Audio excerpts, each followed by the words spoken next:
Après avoir été victime d'une incarcération injuste de 9 mois dans les prisons de Goma, Madame Sephora Bidwaya, responsable de la jeunesse à l'UDPS, est enfin arrivée à Kinshasa ce mercredi 27 septembre 2017. Elle a tenu en effet, dès ses premières heures d'arrivée à Kinshasa, à se rendre au temple. En la résidence sous la 10e rue avenue Pétunias, de feu le docteur Etienne Tshisekedi Wamulumba pour se recueillir dans cette maison mythique, dans ce lieu mythique où aimait bien s'asseoir le président de l'UDPS, Etienne Tshisekedi, où il aimait recevoir non seulement ses combattants, mais également les cadres de son parti hors de son bureau. Et Sephora, accompagné de Christian Loumou, que l'on voit sur ces images, a tenu à faire ce pèlerinage, venir s'incliner sur ce lieu mythique. Et vous pourriez l'entendre au micro de Code 243 à la fin de ce petit reportage. Elle nous fera part de ses émotions, de ses sentiments,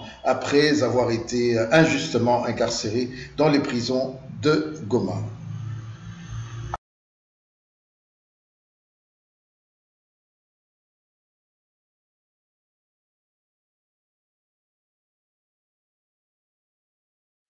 Madame Sephora Bidwaya, bonsoir.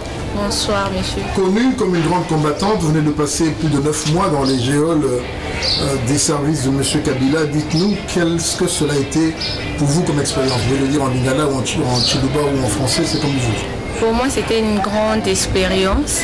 C'était pour moi une école. Les 9 mois que j'ai passé en prison, j'ai essayé de positiver cela. Je n'ai pas négativisé cela, mais j'ai beaucoup appris en étant en prison.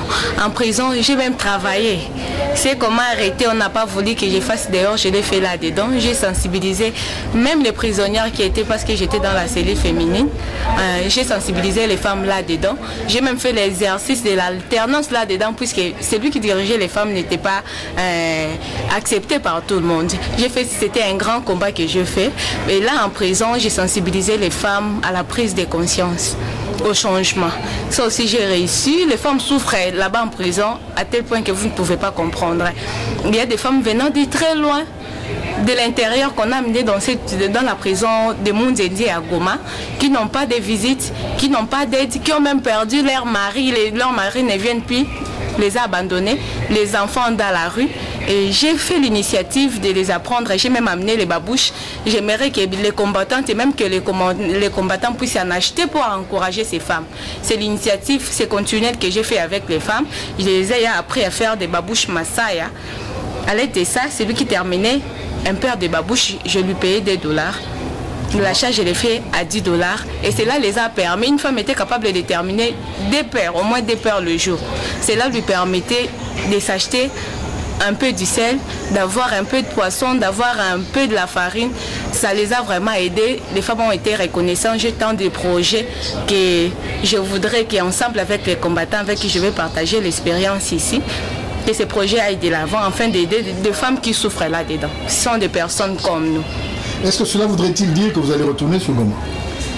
À Goma, bien sûr, je dois retourner parce que j'ai un grand travail à faire là-bas. Goma aussi a besoin de moi. Je sais ici, il y a des grands combattants.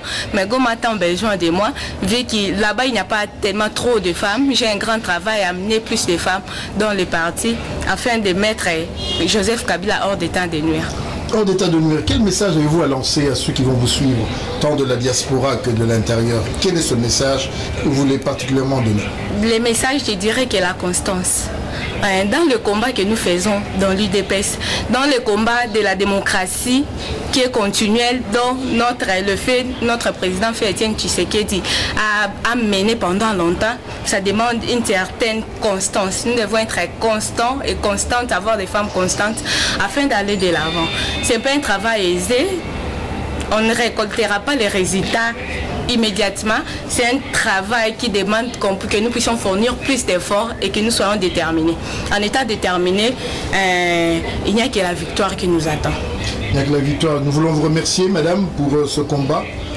Au nom du Code 243, mais également au nom du département de la communication, médias et information de l'UDPS et au nom du président du Rassemblement. Encore une fois, vous avez été pour nous un modèle. Continuez, vous êtes dans le bon. Je vous remercie. Merci beaucoup.